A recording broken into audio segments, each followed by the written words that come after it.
Olá! Hoje vou te mostrar como foi o fim do cangaceiro de Lampião, o Juriti. Foi o pior fim que se pode esperar de um ser humano. Mas antes, dê um like, se inscreva no canal, seja membro para ajudar o canal. É só R$5. Me ajuda, meu povo! Manuel Pereira de Azevedo era o nome do perverso e famoso Juriti. Manuel era baiano de Salgado do Melão. Certo dia resolveu viajar para o sertão do São Francisco para ser cangaceiro de Lampião. Foi recebido e aceito no bando, recebendo o nome de guerra de Juriti. Esse cangaceiro possuía uma aparência física que impressionava as mocinhas. Juriti era um homem violento, cangaceiro de atitudes monstruosas. Sentia especial prazer em torturar e dar cabo com requintes de crueldades às vítimas que caíam em suas mãos. Foi o caso de José Machado Feitosa, um jovem de Poço Redondo, que após torturá-lo, deu fim a José com várias espetadas. Lampião, quando estava sem estômago para dar fim com crueldade a seus inimigos, chamava o Juriti, que dava fim nos infelizes, retalhando aos poucos e sorrindo, com os olhos arregalados, parecendo coisa ruim. Uma menina moça chamada Maria, filha de Manuel Jerônimo e Áurea, irmã de Delfina da Pedra d'Água, correspondeu à paixão de Juriti. Abraçada pela loucura do amor, a menina de Mané de Áurea deixou sua casa e se jogou no mundo.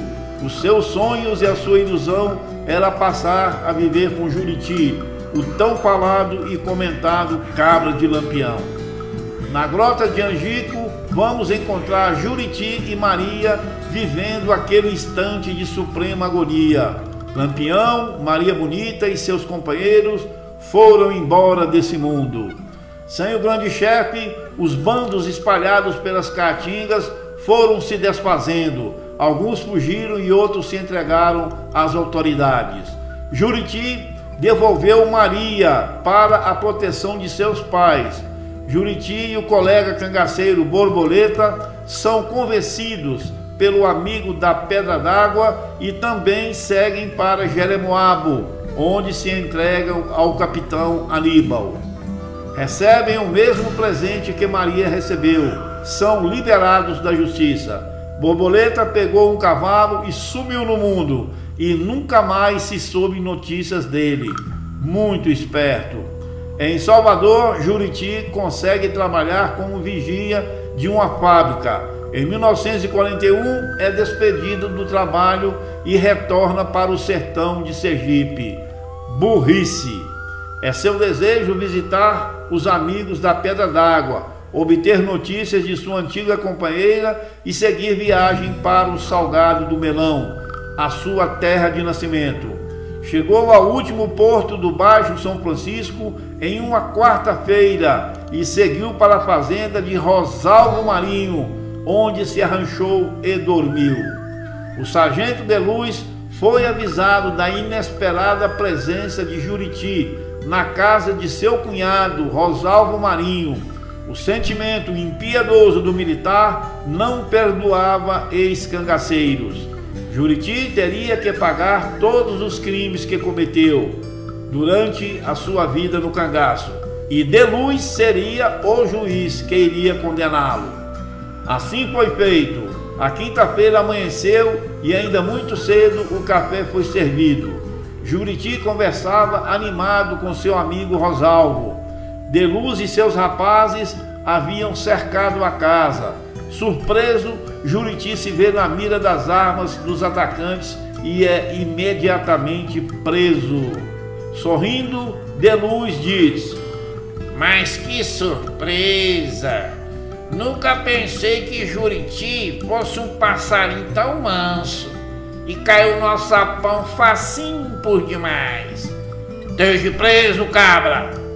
Juriti se recompõe da surpresa e desafia De Luz, dizendo: "De Luz, você é um covarde. Mostre que é homem e me sorte. Só assim você vai ficar sabendo quem sou eu. Vamos, me sorte, covarde. Você é um covarde. Amarrado a uma corda, De Luz transporta Juriti na direção de Canidé. Ao chegar a uma localidade chamada Roça da Velhinha, nas proximidades da fazenda Cuiabá, o sargento friamente ordena que se faça uma fogueira. Mas antes de ser jogado na fogueira, Juriti diz ao sargento De Luz que teve que ouvir essa. De Luz, seu miserável, eu morro homem valente e você um dia vai morrer mulherzinha e covarde. E quando as labaredas começam a lamber a caatinga e tornar a mataria e o chão daquele triste cenário da vida sertaneja, Juriti é jogado sem dó e sem piedade no meio do fogaréu. Os gritos duraram pouco tempo. Em poucos minutos, o corpo do antigo cangaceiro havia se transformado em um monte de cinzas.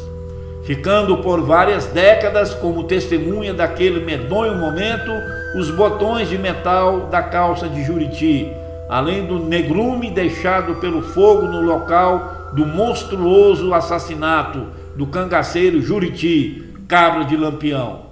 Se você gostou do vídeo, deixe um like, se inscreva no canal, seja membro para ajudar o canal. Grande abraço, fiquem na paz, juízo, hein?